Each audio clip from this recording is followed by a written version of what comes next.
La parole est à Monsieur Xavier Paluskiewicz, rapporteur pour les affaires européennes de la Commission des finances, de l'économie générale et du contrôle budgétaire.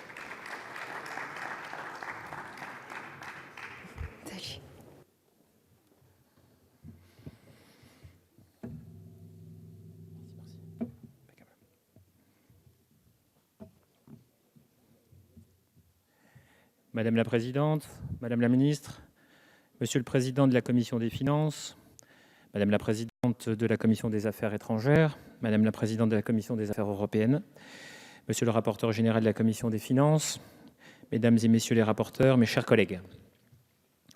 Quelle fierté d'être devant vous pour évoquer ces sujets européens dans le cadre de cette discussion. Quelle fierté, chers collègues, d'observer cette construction européenne, imparfaite à n'en pas douter, qui donne à ces enfants européens la tribune que cet exercice me permet d'avoir. Je souhaite rappeler toute l'importance des nombreux débats sur l'Europe qui s'arriment à nos discussions budgétaires actuelles, en parlant de cet article 36 du projet de loi de finances pour 2020 qui concerne le prélèvement sur recettes de l'État au titre de la participation de la France au budget de l'Union européenne. Cela a déjà été dit, notre contribution au budget européen en 2020 est estimée à 21,3 milliards d'euros. Elle est en diminution par rapport à la loi de finances initiale pour 2019, où la contribution était évaluée à 21,4 milliards d'euros. En tant que rapporteur spécial de la Commission des finances pour les affaires européennes, j'aimerais vous donner quelques éléments de contexte en lien avec ce prélèvement sur recettes, pour lequel suis-je toujours quelque peu contrarié du fait que la représentation nationale, en ce lieu, n'y consacre pas suffisamment de temps au regard que ce budget, qui n'est autre, et certes de manière indirecte, que la 4e mission budgétaire de l'État.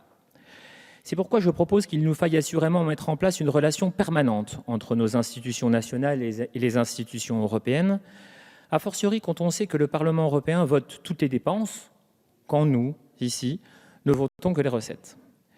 Les institutions européennes sont actuellement en cours de conciliation pour trouver un accord sur le sujet. La Commission propose entre autres une hausse des crédits fléchés vers Horizon 2020, le programme européen pour la recherche et l'innovation, et une hausse des crédits consacrés à la politique de cohésion. Nous devons poser comme triste constat le fait que les dépenses ont vieilli et les ressources reculées, et nous interroger sur les marges à mettre en place pour trouver de nouvelles ressources. Cette année encore, j'aimerais attirer l'attention de l'Assemblée sur cet exercice délicat de prévision du niveau de la contribution française à l'Union européenne, puisqu'elle dépend du niveau des autres ressources du budget européen, et notamment au niveau des recouvrements de la TVA. Un point de vigilance supplémentaire existe du fait que nous rentrerons d'ici 2 mois dans la dernière année du cadre financier pluriannuel, les fonds européens alloués à la politique de cohésion devant être décaissés de manière importante au vu des retards pris au début de la programmation. Des événements extérieurs sont également de nature à bouleverser les prévisions du gouvernement. Les risques associés à une sortie du Royaume-Uni de l'Union sans accord sont bien sûr dans tous les esprits. L'OCDE avait alerté sur les conséquences négatives pour la croissance de l'Union d'une telle hypothèse. Le gouvernement a travaillé à anticiper les potentielles difficultés avec le projet de loi habilitant le gouvernement à prendre par ordonnance les mesures de préparation au retrait du Royaume-Uni. Je ne peux évidemment que saluer une nouvelle fois cette anticipation de l'exécutif qui n'a pas lésiné sur les moyens concernant le recrutement des douaniers supplémentaires ou sur la volonté de sensibiliser les entreprises. C'est que la deadline est proche, le 31 octobre, c'est demain. Sur le sujet du Brexit, j'aimerais saluer le talent des négociateurs de la Commission, de surcroît le travail dithyrambique accompli ces derniers jours. L'accord conclu jeudi entre la Commission européenne et le Royaume-Uni prévoit 1. Le respect des engagements financiers, 2. Une période de transition jusque décembre 2020, 3. Des règles de douane spécifiques pour l'Irlande du Nord, que je pourrais résumer par une sortie du Royaume-Uni de l'Union douanière et du maintien de l'Irlande du Nord dans l'Union européenne tout en restant dans le Royaume britannique. Une belle manière de repousser ce gros point d'achoppement aux négociations futures. Même si nous savons qu'un deal est préférable à un no deal, force est de constater que le Brexit n'en finira pas de nous immobiliser, pire, de pourrir la vie communautaire.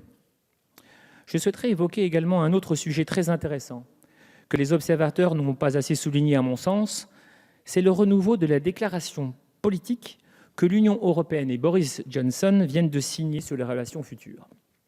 Même sous Theresa May, nous n'avions pu observer une relation aussi proche que celle indiquée dans ce texte, dans lequel le Premier ministre se révèle être, je cite, « un Européen convaincu », allant jusqu'à qualifier le Royaume-Uni de pays européen par excellence. Il n'aura échappé à personne que les Britanniques manient l'art de la contradiction comme personne et que ces déclarations d'amour sont assurément motivées par le fait que le Royaume-Uni souhaite évidemment, entre autres, rester dans l'Agence européenne de défense, continuer à ce que les universités britanniques perçoivent les fonds européens, maintenir un accord aérien, mais qu'en réalité, mes chers collègues, à travers ces belles paroles et ces discours chimériques, ils n'ont qu'en ligne de mire un accord à la norvégienne, surmonté d'une exonération du paiement des droits de douane à l'Union européenne, la belle affaire. Devrons-nous nous y résoudre ? Devons-nous peser tous les risques au regard du fait que les Britanniques puissent poser sur la table la carte du dumping social, la menace du dumping fiscal et nous contraindre à s'y plier ? Quoi qu'il en soit, il faudra un non ou un oui de la part des Britanniques, pour paraphraser les mots de la ministre. Aussi, nous faut-il présentement évoquer les négociations en cours liées au cadre pluriannuel pour la période 2021-2027. Plusieurs accords sectoriels ont été conclus. Des sujets majeurs restent à traiter. Je pense en particulier à celui de la PAC. La Commission a proposé une diminution du montant des crédits affectés. La France y est opposée. J'espère vivement que ce pilier de la politique européenne pourra être préservé. Ce nouveau CFP est également le moment de financer des autres priorités de l'Union, la défense, la protection des frontières extérieures, le climat. J'appuie ici la revendication de la France de consacrer une part plus importante du budget européen, au moins 40% contre 25% dans le projet de la Commission, à des politiques en faveur du climat et de la biodiversité. La Commission a fait des propositions sur le sujet des ressources propres. Elle a relancé le projet d'une assiette commune consolidée de l'impôt sur les sociétés, plus communément appelé ACCIS, qui reviendrait à créer un guichet unique dans l'ensemble de l'Union pour les déclarations fiscales des entreprises. La Commission a aussi suggéré d'attribuer 20% des recettes fondées sur le système d'échange de quotas d'émissions au budget européen. Elle incite enfin à la création d'une contribution basée sur les emballages plastiques non recyclés. L'adoption de ce paquet sur les ressources propres est de nature à diminuer la future contribution de la France à hauteur de 300 millions. Ce serait également un signal fort de renforcement du projet européen qu'une partie plus importante du budget repose sur des ressources européennes. Rappelons que les contributions nationales représentent 72% des recettes de l'Union en 2019, un ratio bien trop élevé sur lequel nous devons travailler. Des efforts de simplification importants ont été suggérés sur les fonds structurels. La Commission propose notamment d'assouplir le nombre de niveaux de contrôle. Il me paraît essentiel que la France appuie cette démarche au niveau de l'Union européenne et qu'elle se saisisse de cette opportunité pour simplifier les règles existantes à l'échelle nationale. Il est notamment indispensable de mettre fin à l'émiettement des programmes et des mesures qui favorisent l'inefficience au détriment des bénéficiaires. Mes travaux au printemps d'évaluation portaient justement sur les fonds structurels, mais aussi et surtout sur leur gestion. La question de la gestion du Fonds européen agricole pour le développement rural s'était particulièrement posée. Le système actuel, qui implique à la fois l'État et la région, n'est manifestement pas satisfaisant. J'avais souligné dans ce même rapport l'importance d'avancer rapidement sur ce sujet pour éviter tout retard dans l'attribution des crédits, ce qui me semble être essentiel, pour ne pas dire primordial. La Commission a fait des propositions en ce sens pour simplifier et centraliser la gestion des deux piliers de la politique agricole. J'encourage fortement les autorités françaises à s'emparer du sujet et à agir vite. La problématique est différente concernant le Fonds européen de développement économique ou le Fonds social européen. Stabiliser l'architecture de leur gestion afin de faciliter leur instruction et leur attribution au début de la prochaine programmation est plus que nécessaire. Enfin, de manière plus générale, il me semble fondamental que l'État se dote d'un cadre national d'utilisation des fonds afin de garantir un effet levier efficace et que l'attribution des fonds soit uniforme sur le territoire. Voilà pourquoi, chers collègues, je milite pour des finances européennes plus lisibles, mais aussi pour un budget européen restructuré.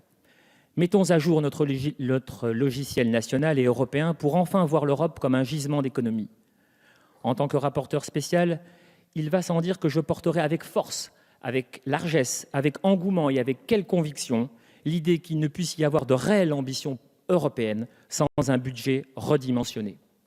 Enfin, l'Europe a un grand avenir, pas seulement un passé. Elle offre le seul horizon d'intégration et d'avenir pour lequel nous devons nous battre. À la lumière de cette présentation sommaire, je vous invite, mes chers collègues, à adopter l'article 36 de ce projet de loi de finances. Je vous remercie. Merci, monsieur le rapporteur.